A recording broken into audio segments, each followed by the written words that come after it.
जय माता की दोस्तों। दिवाली की चौकी का विसर्जन कब करना है, कैसे करना है और सारा पूजा में चढ़ाए हुए सामान का हमें क्या करना है।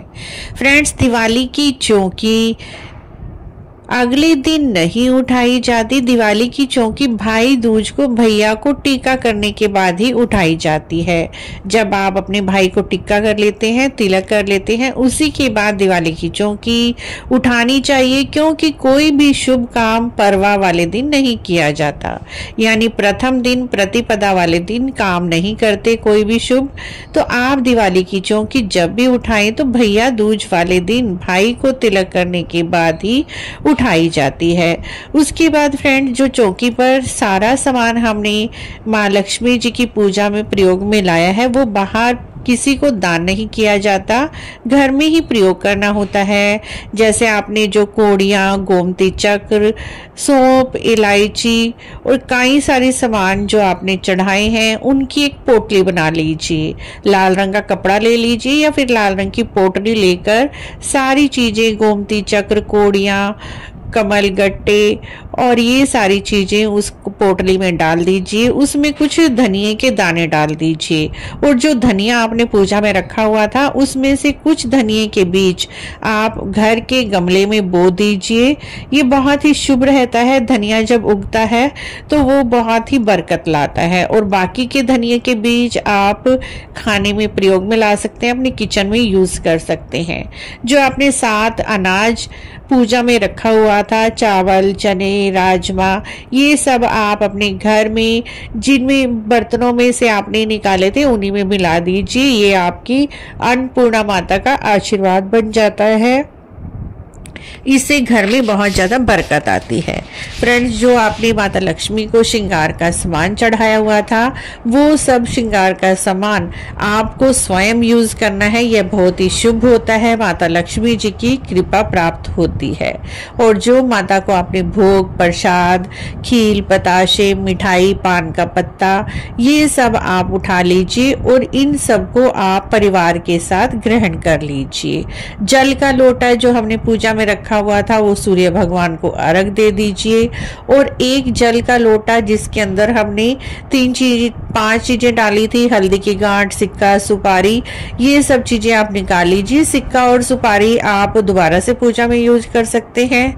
और जो हल्दी की गांठ, वो आप पौधे में, गमले में दबा दीजिए। और साथ ही पानी आप पूरे घर में उस लोटे का छिड़क दीजिए। कलश का पानी बाथरूम को छोड़कर सभी जगह पर छींटा मार दीजिए। बाकी के जल से आप बच्चों के मुंह हाथ धुलवा दीजिए। उसी के साथ मित्रों, जो आपने मूर्तियां रखी हुई थी गणेश जी, लक्ष्मी जी की, इसी वर्ष लाए हैं, तो उन मूर्तियों पर भी जल का छींटा देकर अपने घर के मंदिर में रख लीजिए। इन मूर्तियों की आपको पूरा वर्ष पूजा घर में रखकर पूजा करनी होती है।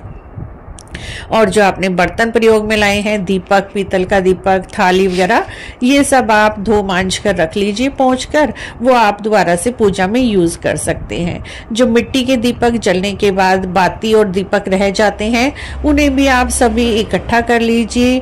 या तो उन्हें आप घर में, अगर आपके यहाँ कच्ची जगह है, क्यारी खोद कर मिट्टी में दबा दीजिए। नहीं तो एक बड़ा सा गमला लाकर उसके अंदर डालकर, उसके अंदर मिट्टी भरकर सारे फूल, पत्ते जो भी आपने पूजा में प्रयोग में लाए थे, एक गमले के अंदर डाल दीजिए और उसे मिट्टी से भर दीजिए। उसमें कोई भी शुभ पौधा लगा दीजिए, कोई आंवले का पौधा, तुलसी का पौधा, जो भी आप लगाना चाहते हैं।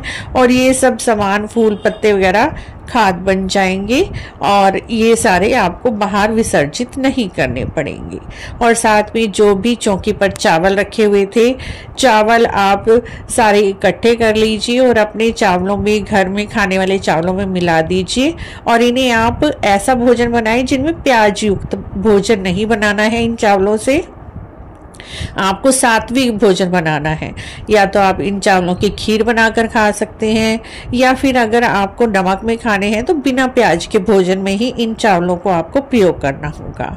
और जो कैलेंडर, लक्ष्मी माता का, गणेश जी का, सरस्वती जी का पोस्टर आपने दीवार पर लगाया था, उसे आप पूरा वर्ष दीवार पर ही लगे रहने दीजिए।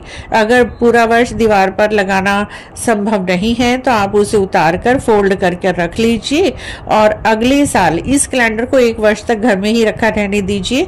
अगले साल इसे आप विसर्जित करके नया कैलेंडर लाकर दीवार पर लगा सकते हैं। इस तरह से मित्रों चौकी को उठाया जाता है और चौकी आप जल के छींटे मारकर दोबारा से पूजा में प्रयोग में ला सकते हैं। और चौकी पर बिछे हुए कपड़े को भी आप जल के छींटे मारकर या धोकर सुखाकर तह कर रख लीजिए। दोबारा आप किसी भी पूजा में इसे प्रयोग में ला सकते हैं। इस तरह से मित्रों दिवाली की चौकी उठाई जाती है और उसके सारे सामान को प्रयोग किया जाता है। आशा है आपको दिवाली की चौकी का विसर्जन की है विधि और जानकारी अच्छी लगी होगी। अच्छी लगी है तो आप हमारे चैनल को जरूर सब्सक्राइब करें, लाइक करें, वीडियो को शेयर भी करें। कमेंट बॉक्स में जय मां लक्ष्मी अवश्य लिखें।